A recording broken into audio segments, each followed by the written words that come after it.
Hi viewers, welcome to Milka's kitchen. ఈరోజు Milka's కిచెన్లో morning breakfast, అలాగే మా పిల్లల లంచ్ బాక్స్లోకి ఏం చేశాను, అలాగే లంచ్లోకి ఏం కర్రీ చేశాను అనేది ఈ వీడియోలో చూపిస్తున్నాను. ఫస్ట్ అయితే నేను కుక్కర్ పెట్టేసుకొని రైస్ని ఉడికించేసుకున్నానండి. అలాగే స్నాక్స్ కోసం స్వీట్ కార్న్ని స్టవ్ మీద పెట్టి అవి కూడా బాయిల్ చేస్తున్నాను. ఈరోజు కర్రీ ఏం చేయట్లేదు పిల్లల లంచ్ బాక్స్లోకి, అందుకని లెమన్ రైస్ చేస్తున్నాను. దానికోసం కూడా బాండి పెట్టేసుకొని స్టవ్ వెలిగించేసాను.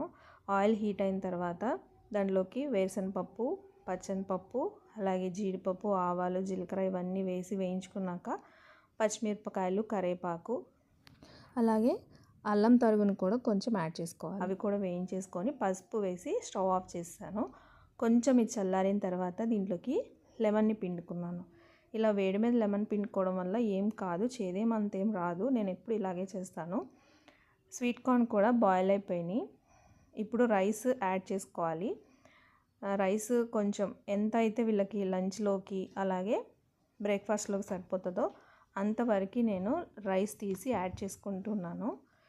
ఇలా రైస్ తీసిన తర్వాత దీంట్లోకి తగినంత ఉప్పు వేసి మొత్తాన్ని బాగా కలిపేసుకోవాలి. ఇలా కలిపేసుకుంటే లెమన్ రైస్ అనేది రెడీ అయిపోయింది. ఇప్పుడు బ్రేక్ఫాస్ట్ కోసం లెమన్ రైస్ని ప్లేట్లో పెట్టి ఇచ్చేసాను. వాళ్ళు తినేస్తూ ఉన్నారు. అలాగే లంచ్ బాక్సులను కూడా పెడుతున్నాను. స్నాక్స్లోకి స్వీట్ కార్న్ని 2 బాక్సుల్లో పెట్టేశాను. అలాగే లెమన్ రైస్ని కూడా పెట్టేసి లంచ్ బాక్స్ అయితే బ్యాగ్స్లో పెట్టేశానండి. ఎంత హడావిడిగా అంటే ఫాస్ట్గా చేయాల్సి వస్తుంది. మార్నింగ్ టైం ఒక్క 15 మినిట్స్ లేట్ అయిందంటే ఆ 15 మినిట్స్ లేట్ అయిన ద్వారా లంచ్ బాక్స్ పెట్టడం లేట్ అయిపోతుంది. ఇలా లంచ్ బాక్స్ పెట్టేసి మా పిల్లలు స్కూల్కి వెళ్ళిపోయిన తర్వాత పాల ప్యాకెట్లు తీసుకొని పాలని కూడా కాగించడానికి పొయ్యి మీద పెట్టేశాను. ఆ పాలు కాగేలోపు కొంచెం గుడ్లు కర్రీ చేద్దామని గుడ్లు కూడా బాయిల్ చేస్తూ ఉన్నాను.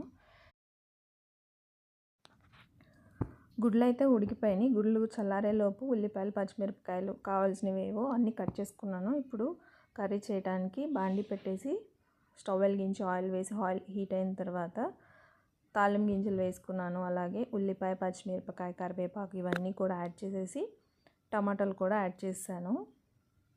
టమాటాలు వేగడానికి ఉప్పు కొద్దిగా, అలాగే పసుపు, ధనియాల పొడి, జీలకర్ర పొడి, రుచికి తగినంత కారం ఇవన్నీ వేసుకొని ఒకసారి బాగా కలిపేసుకోవాలి. మార్నింగ్ టైము ఎంత ఫాస్ట్గా అంటే ఈ వీడియో ఎంత ఫాస్ట్ ఫార్వర్డ్గా ఉందో నేను కూడా అలాగా పరిగెత్తుతా కర్రీస్ అన్నీ చేసుకుంటూ ఉంటానండి. టైంకి వాళ్ళకి ఇవ్వకపోతే అక్కడ స్కూల్లో లేట్ అయిపోయిద్ది, ఆఫీసుల్లో లేట్ అయిపోయిద్ది. మీరు ఇలాగే ఫాస్ట్గా పరిగెత్తుతూ పనిచేస్తారా? అలాగైతే నాకు కామెంట్లో చెప్పండి మీరు ఎలా ఫాస్ట్గా చేసుకుంటారో. కూర అయితే టమాటాలు దగ్గర పడిపోయినాయి. దీంట్లో కొంచెం వాటర్ యాడ్ చేశాను. పాలు కూడా పొంగినాయి. పాలు గిన్నెని పక్కన పెట్టేశాను. దీంట్లోకి బాయిల్ చేసుకున్న ఎగ్స్ని యాడ్ చేసేసి నా దగ్గర ఒక బంగాళదుంప ఉండిపోయింది, అది ఏటు కాదని దీంట్లోనే యాడ్ చేశాను. ఆ బంగాళదుంపను కూడా అంతే సింపుల్గా చేసేసుకుంటానండి. మార్నింగ్ కర్రీస్ కానీ ఏవైనా కానీ మూత పెట్టేసి మనం ఏవైతే వాటర్ వేసామో అవి దగ్గరకు వచ్చేదాకా ఈ కూరని కుక్ చేసుకుంటాను. సింపుల్గా కర్రీ అయిపోయింది. వీడియో ఇంతేనండి. వీడియోని ఎండ్ చేసేస్తున్నాను. Like, share and subscribe. Thank you.